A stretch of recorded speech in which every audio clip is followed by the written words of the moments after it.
Braving high winds and 90-plus degree heat in May 2012, a group of investigators mounted an expedition to scout the Shipapapu, or Place of Emergence, 3 miles south of the Grand Canyon. A 70-foot travertine dome on the Little Colorado River is said to be the entrance to the underground sanctuary, where Pueblo Indian tribes believe we were protected from cataclysmic earth changes in the ancient past.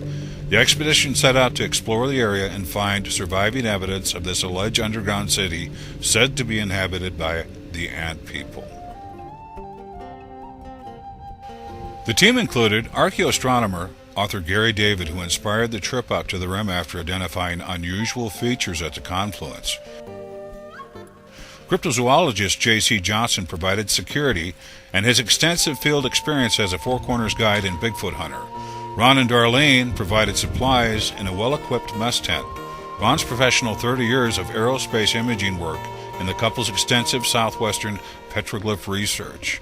Civil engineer Clifford Mahudi contributed his unique indigenous Zuni Indian perspectives. For decades, Clifford worked at the Bureau of Indian Affairs, coordinating and constructing projects on reservations. A spiritual elder, Cliff is an engineer and expert who has spent years assessing North American sacred site usage. Popular author and world explorer David Atcher Childress and partner Jennifer Bohm joined the expedition. David is one of the go-to experts on the popular History Channel program Ancient Aliens, and has traveled the world visiting megalithic sites and investigating ancient civilizations. David has written extensively about the confluence at the Grand Canyon. The team gathered to discuss the first day's scouting expedition. Okay, we're pretty close to the road 6120. We're going to head south on 6120 to try to find what's called the Big Reservoir. On Google Earth you can see this stock tank or some big pond or something, and we're going to head off southwest from there about probably over 4 miles to get to the point where the confluence of the Little Colorado comes into the main Colorado River. And there's also an interesting rectangle that's about 1 mile long and 3/4 of a mile wide. It looks like it was made with tire tracks, but it's a completely straight rectangle. And you can see some almost like a grid system or a number of lines inside this rectangle. And we're thinking it must be some kind of, well, either some kind of Dene project over there, some farming project, or maybe it's older than that. So we're going to check that, and it's flanking the Marble Canyon, right where the confluence is. And right there at Marble Canyon, where the confluence is, about 2-3 miles north, is where Kincaid found the entrance to the underground city. It's speculated that in that stretch between the confluence and Quagant Rapids, somewhere on the eastern bank there, the cliffs, is where the cave is supposed to be located, according to a number of authoritative sources. And of course, in the same region where this Little Colorado is, you have the Sipapuni, or the Sipapulima. Okay, that's where the ancestors came up out of the from the third world to the fourth world, and began to populate the Colorado Plateau. And what do you have to say about that, JC? I'm of the opinion we probably still have inhabitants right underneath us. Sipapulima in the Grand Canyon is very important to the southwestern Indian tribes, primarily the Hopi and the Zuni people, because that's our place of emergence after the last catastrophe of the earth, and they stayed in the ground, and this is where they emerged. This is the furthest west we can get to the rim. Okay. And we go up this way, and it's possibly we might be able to hit this road and kind of snake around to here.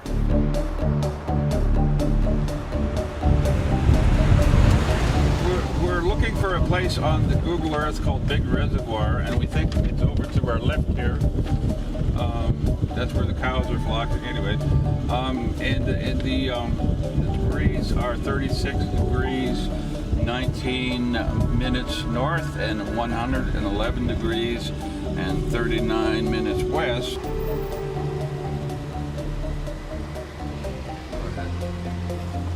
We think we might have found a landmark. This might be that lake, huh? Yeah, we think we found a landmark, so we're checking it.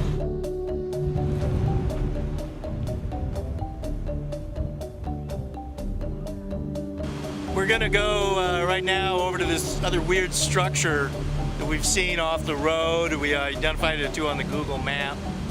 Could be the remains of some old building, just over here a little bit.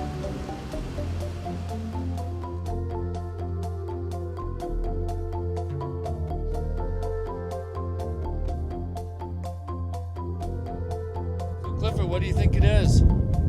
After the emergence, they did not stay here. They probably made some few structures that was very temporary at that time.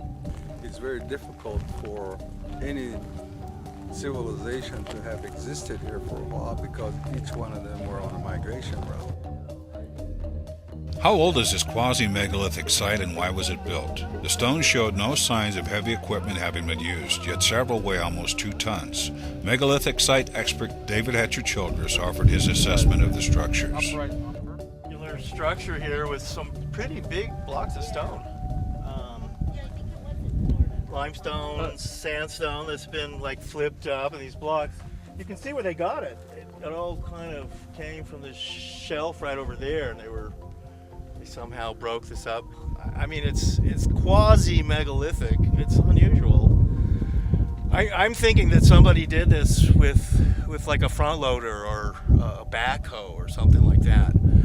And what they did was they came in here and they were able to break and flip these blocks out. And they came from right around here, mainly this area over here. But it seems like this was a corral. And it's about the walls were maybe, it looks like the walls at one point were around 4, maybe 5 feet high. But I don't know, it seems like it was a corral for sheep. And I think it was made like in the 50s. Yeah, I mean, it's an unusual site. A lot of trouble just to build a sheep pen. It's weird, yeah. But what else would it have been?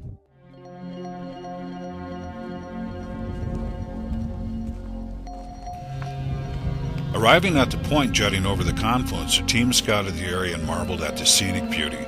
This is undoubtedly one of the planet's most majestic sites and would make a perfect place for an underground earth change shelter.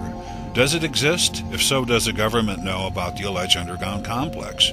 There are indications that the military has already developed the Defense Underground Mapping Satellite Tracking and Ranging System called Dumpster.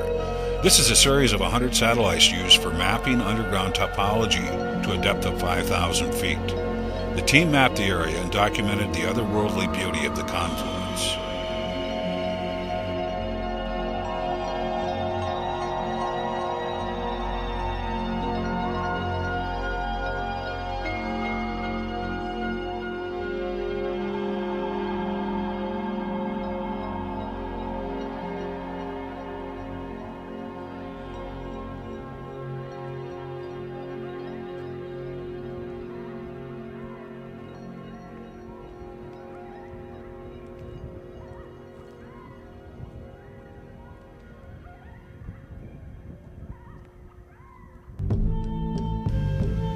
.5 miles south of the confluence up the Little Colorado is a location of the fabled Sipapapu, or Place of Emergence. Considered as one of North America's most sacred indigenous sites, this remote location is sacred to the Hopi, Zuni, and other Puebloan peoples, but is under the care and management of the Navajo Nation, who do not hold the area as sacred.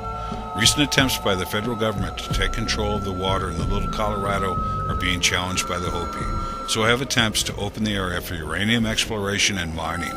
A moratorium on mining in the Grand Canyon expires on July 21st, and the Obama administration is under pressure from mining companies to open this sacred area to uranium mining and exploration.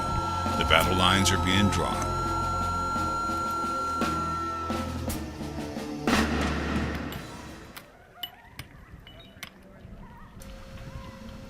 Meanwhile, the millions of tourists who flock to the developed south rim of the Grand Canyon are completely unaware of the importance of the confluence area to native peoples. What would they say if they knew the United States government may decide to allow mining for uranium, or that the government is attempting to steal life-giving water in the Little Colorado?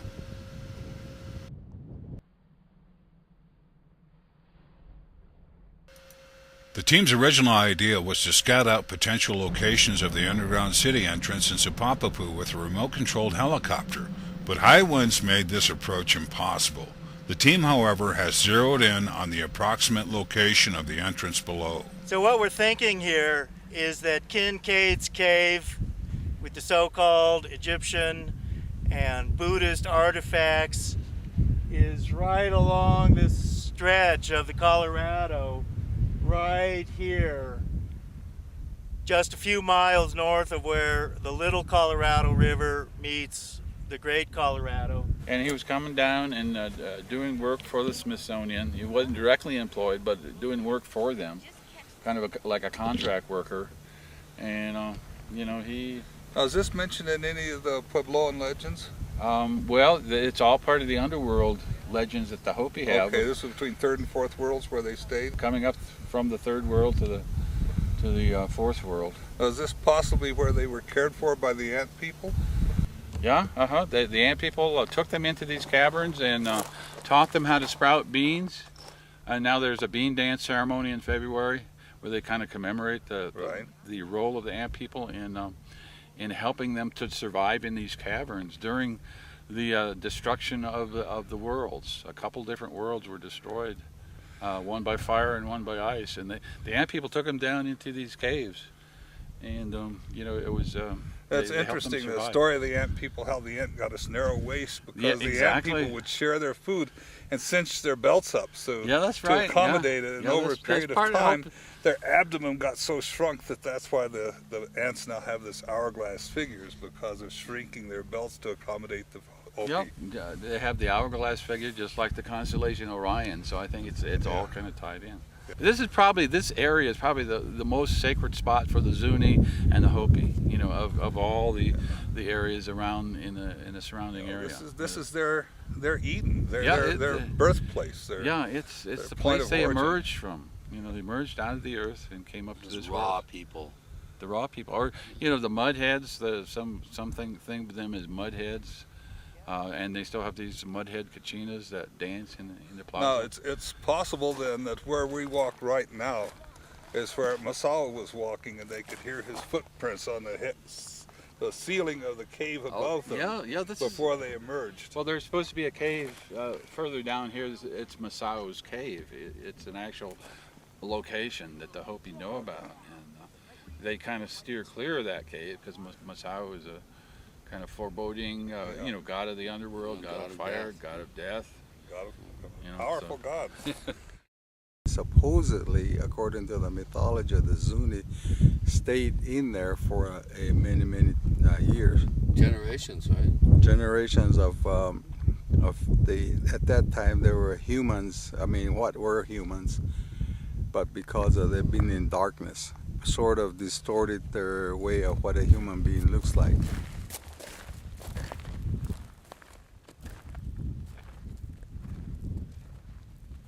Yeah, this is the reason why I came here. Found this on Google Earth, a rectangle that's a mile this way, and then 3/4 of a mile going that way, and it's a perfect rectangle. And there's also some parallel lines that look like some kind of irrigation ditches, or they go parallel to this road here, and there's another group that goes parallel to this road. So it makes kind of a grid system here.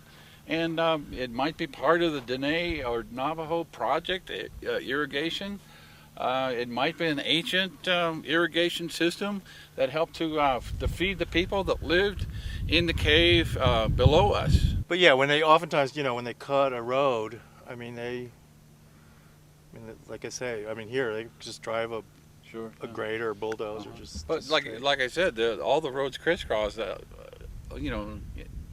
Outside this, but here's the one. Yeah, this one is straight that way, and it does make a corner right here. So.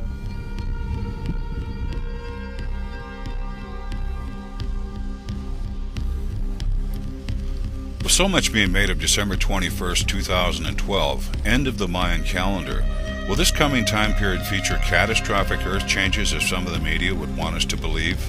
Is this the prophesized end of the Fourth World and the prelude to what the Hopi refer to as Kawanisquatsi, or the time of corruption and chaos? We asked Clifford Mahooty to explain how the Zuni interpret this emerging period in history and to give voice to Zuni concerns for humanity.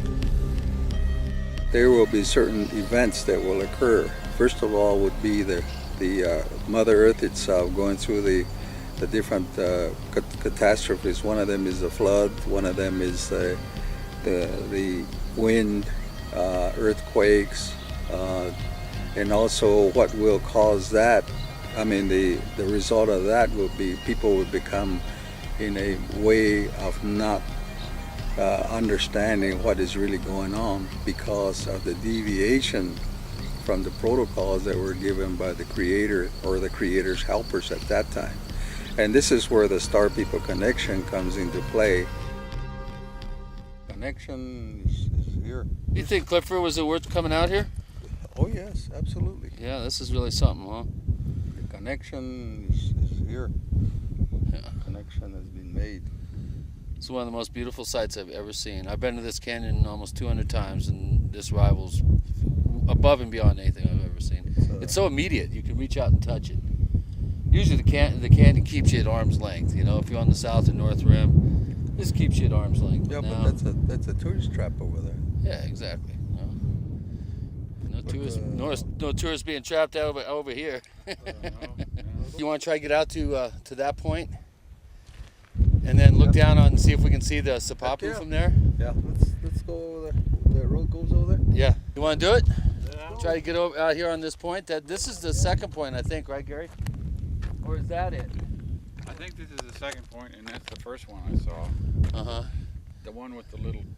Well, this might be a turnaround here. Well, if there's a road that goes over there, we might be able to look down on the Sipapu. Yeah. I think it's not far around the corner there. Yeah, that's probably about the halfway point. Man, it is smoking out here. The team headed toward the top of Salt Canyon, which feeds into a gorge about a half-mile upstream from Sipapu. They quickly found out there are no roads that lead directly to the rim above the place of emergence, and it was difficult to navigate the spider web of four-wheel drive tracks that crisscross the area. They encountered no other vehicles but were buzzed by helicopters as they approached the rim. As they neared the rim, they found evidence of human activity that may be ancient. On small hilltops, they discovered piled rock cairns that may have been used as lookout locations at some point, but the area was devoid of any dwellings, campsites, or signs of permanent activity.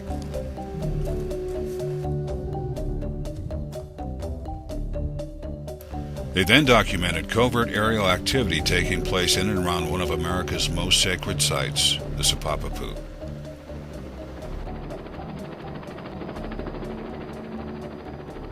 The team videotaped 5 pickup trucks and a semi parked at the end of the road 6120 at the head of Salt Canyon.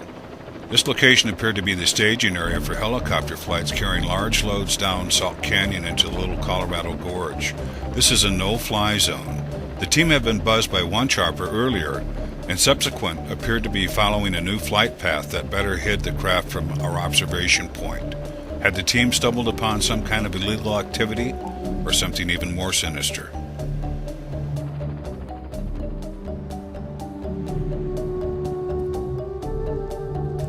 What the team witnessed was documented completely by chance. In no uncertain terms, Clifford Mahooty expressed his indignation and consternation to the other team members as he watched the violation of this sacred location.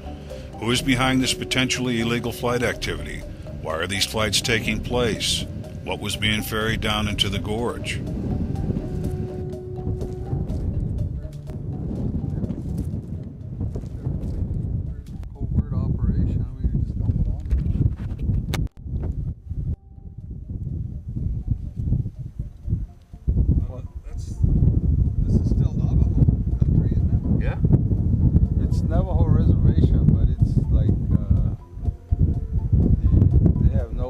The Navajos have no connection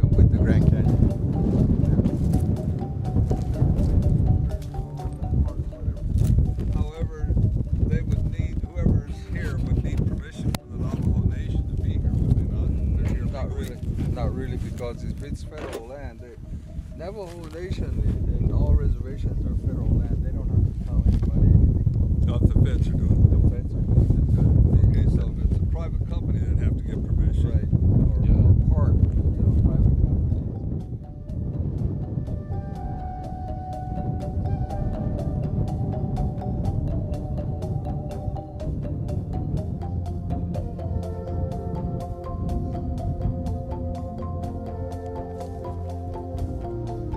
Okay, we're seeing some really unusual helicopter activity that seems to be flying from that dead end. They're flying loads low to the ground down into the Little Colorado River Gorge. What do you guys think that they could be up to? No good.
The videotaping of helicopter loads into the gorge pushed the team into high gear after returning from their 4-day expedition to the rim. Gary David immediately discovered that Jon Kyl had resurrected the Little Colorado River bill in the Senate. The original bill didn't pass, but the new Senate bill, number 2109, would strip the Navajo and Hopi of their senior water rights to the Little Colorado. Then Gary discovered a bombshell. 1 month prior to their trip, the Navajo Nation had quietly signed a memorandum of understanding to develop a $200 million casino to be constructed right at the same breathtaking promontory the team had just visited at the confluence. The casino would include a 1.5-mile tramway that would ferry visitors down to the restaurant at the confluence at the canyon floor. This violates the sacred status of the nearby Sipapaku.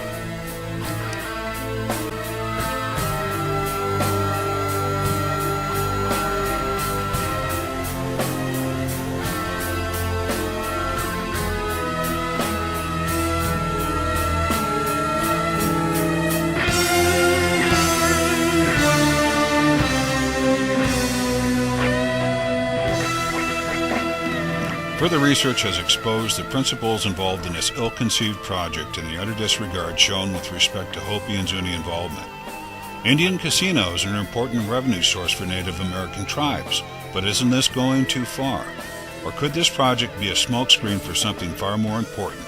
Could it be the government and power elite are preparing this alleged underground city as an escape pod for Y-2012K? Are the Star People somehow involved? Often there is more going on than meets the eye. The team will keep you updated as of to developments. Info on who to contact to inquire about the activity will be provided at the conclusion of this video.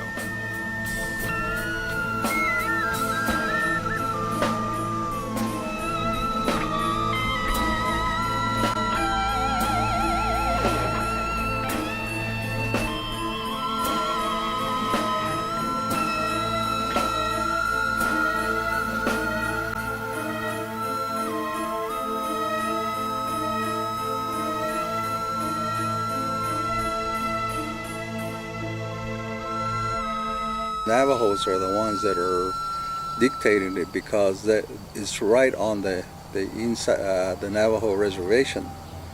But in order to go through a thorough analysis of it, the other tribes have to be included. In this case, the nearest ones are the Hopi and the Zuni people. But we also have other Indian tribes that are connected with them, including the ones up in the Rio Grande area, and also people that are inside the Grand Canyon, which are the Havasupais, and also the ones that are downstream from this particular place. The Sipapu site is referenced by many Indian tribes as a holy place. So for the Navajo to exclusively say that we're going to allow this to happen, they have to follow the regulations under EPA during the environmental assessment side before and they have to be approved by those individual tribes.